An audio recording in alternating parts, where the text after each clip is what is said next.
একজন কনজিউমার হিসাবে খুব ভালো লাগে যখন আমরা দোকানে যাই আর নতুন নতুন জিনিস কিনতে পছন্দ করি। দোকানদাররা আমাদেরকে নতুন নতুন জিনিস দেখাতেও সাহায্য করে। কিন্তু যদি সেই জিনিসটা যদি না কিনি, কি কোনো জিনিস না কিনি, তাহলে তো কুকুরদেরকে তারা রেখে দেবে, আমাদেরকে ভাগিয়ে দিতে তারা দ্বিধাবোধ করবে না। যেরকম আজকে আমি ব্যাংকে গেলাম, যেখানে আমার অ্যাকাউন্ট আছে। ও বাবা, ওদের যা ব্যবহার!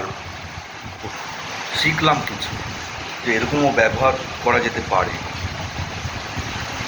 মানে আমি মনে মনে ভাবলাম বাড়িতে এসে, কি আরে কনজিউমার হয়ে,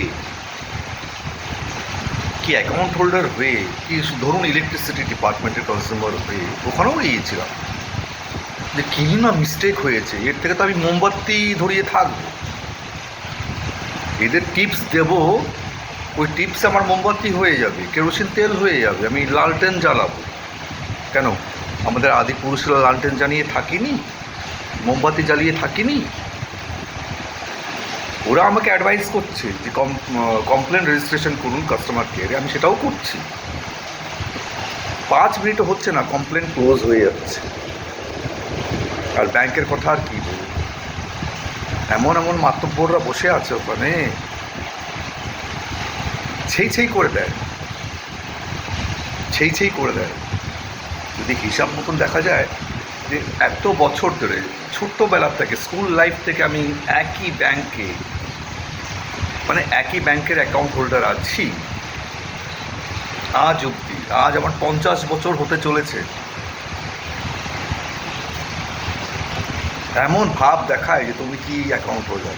আরে বাবা, তুমি যদি হিসাব লাগাও, ক্যালকুলেশন করো, রেকর্ড দেখো, কবে আমি খাতা খুলেছি তোমার ব্যাংকে, কবে থেকে, আর আজ অবধি আমি লাখ লাখ টাকা জমা করেছি তোমার ব্যাংকে।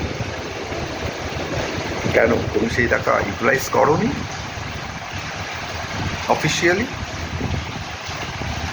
তাহলে ভুলটা কোথায় আমার, যে তুমি আমাকে ছেই ছেই করে খেদিয়ে দাও ইনডাইরেক্টলি, ধরে নাও।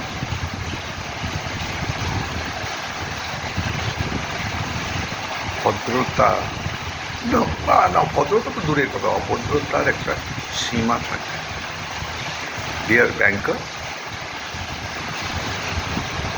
তাই না?